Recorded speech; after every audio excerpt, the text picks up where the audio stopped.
Hey, Dawn Nicole here, and today I want to talk about how you can hold your own focus group. So, Queen City Women in Business, as you know, connects women, small businesses to contract opportunities faster. And recently in our community, we held 2 focus groups as we were preparing to launch a new program. And it occurred to me, not every single person knows what a focus group is or how they should be. So today I'm going to give you the step-by-step playbook of how to create a great focus group and the results of your focus group, what you get out of it as the person who's setting this up, the organizer. So a focus group consists of 6 things. Lean in, write this down because we're going to talk about each one. Number 1, it consists of a targeted group of people. Number 2, it consists of a date and time, usually virtual or in person. Number 3, it consists of incentive. Why should they show up? You got to say what's in it for them. Number 4, it consists of a targeted group of focused questions. That's why it's called a focus group. Number 5, you need to have a way to capture real-time feedback in real time. It's not none of this, let me talk about it and then catch you later with your feedback. Nope, you're going to get it in real time. And number 6, you need a next step. What is the call to action? What can they look forward to after this focus group? So let's deep dive into each one right now so you can hold your own focus group with greatness. And if you like this type of content, if you love to know things about growing your business and scaling up fast as a female-owned founder or a small business founder, click the subscribe button. Make sure you follow us so you never miss a video. All right, so let's get into this. Number 1, the targeted group of people. Who are the right people? The right people are going to be typically the people who would be the consumers of whatever you are selling. So let's say that you are selling a new drink, a new wine, some type of new coffee beverage. Then you want to find people who would be coffee beverage drinkers or wine drinkers, and you want to go after that targeted group of your potential ideal customer. So you might run a poll at first to say, hey, who here loves coffee? How many times a day do you drink coffee? I'm asking because we're looking to launch a focus group next week or next month. And based on that, either people you already know or people who respond to your poll, boom, you have your group. Boom, you have your group, okay? All right, number 2, now you need a location. Where are you taking them? Is this going to be virtual? Is it going to be in person? I'll tell you, now that we're in modern times, a lot of people are more willing to do something that's virtual where they never have to leave their home. So I would go ahead and make it virtual, and don't be afraid to have 2 focus groups. Focus group 1 and then focus group 2 with a completely different group, okay?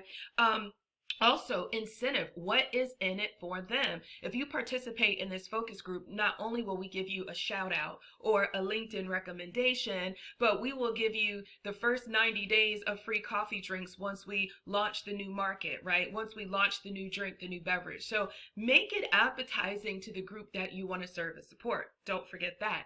Then a targeted group of questions. Once you have them at a focus group, what do you absolutely need to know? You're probably going to ask questions around taste, around price. Now, let me talk about taste real quick. Obviously, that is hard to do, right, if you are in a virtual setting. So if you have a drink or a product that has to be tasted to be demonstrated, right, demonstrable type of a product is what I'm trying to say, then it needs to happen in person. However, if your goal is just to get a feel of the packaging, the color, the size, this compared to that, you can likely do that virtually. So just think strategically about your focus group, and if you have to have it at a location, it might make sense to get a strategic partner or a sponsorship. I'm going to talk about that in another video, too much to go into now. But my point is, consider what you want out of the focus group. This will tell you how you need to deliver. So, types of questions will you ask at a focus group? You're going to ask about maybe taste, flavor, color, packaging, design. If you saw this in a store, would you pick this up right away? Why or why not? How much would you pay for this? How much are you paying for coffee now, right?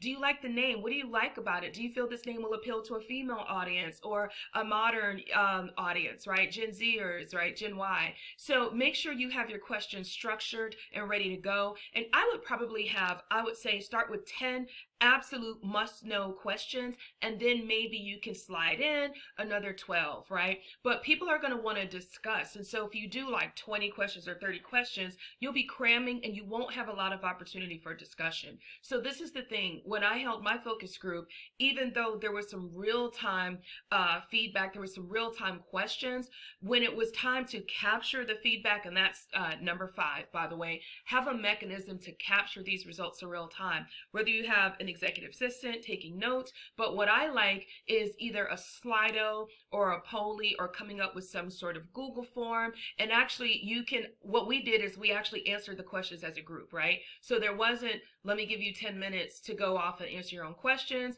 We had a point where I asked questions that I wanted to know in real time. We both talked about it, and then I said, can you put your answers down? Now let's go to question 2.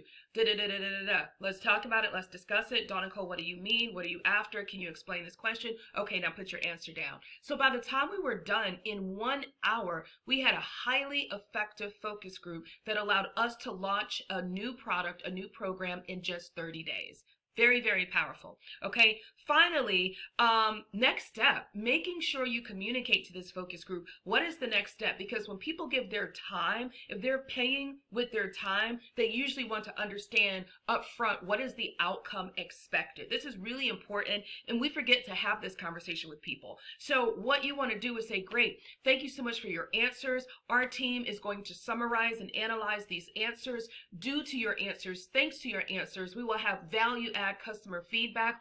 All of you will get a 90-day voucher for unlimited or free once a month or right? Come up with an irresistible offer. Again, that's the what's in it for them, and let them know that you will get the findings back, the summarized findings back of this focus group, and those who we choose to go to a next step will be invited to whatever the next step is. Maybe the next step is brand ambassadors, right? Maybe the next step is a social media team. Who knows? Get creative, but absolutely have the next step that you explain and a call to action, right? So this is how you put a focus group together. But I realize I don't think I talked to you about why would you do a focus group. So let me hit on that very quickly. The reason why you would want to do a focus group, marketing companies do it all the time. Marketing, PR firms, advertisement firms is very, very popular. And because you can learn a lot of information quickly about a consumer brand, and you want that information. You want to know before you go. You want to know before you put all this work into packaging, pricing, and get it on the store shelves. You want to know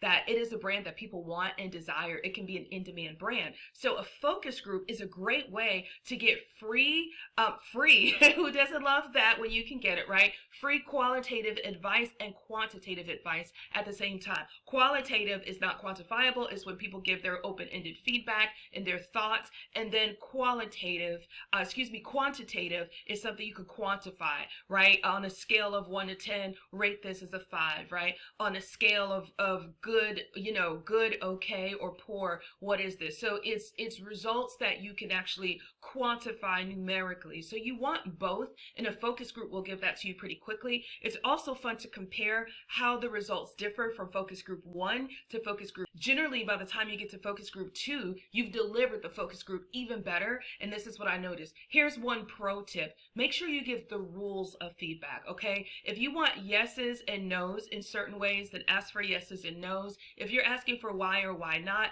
so just make sure that it's professionally done, because you don't want to get a Debbie Downer in there, somebody who's a rock kicker. You don't want to be demotivated. You want to be inspired with this focus group. All right, listen, I hope that this was helpful. This is Dawn Nicole with Queen City Women in Business, where we produce content like this all the time. If you want to learn more about what we do for women-owned small businesses to help them get contracts faster, go to www.qcwib.com. And first off, subscribe to this channel so you never miss a video. I hope this was helpful. Thank you and take care.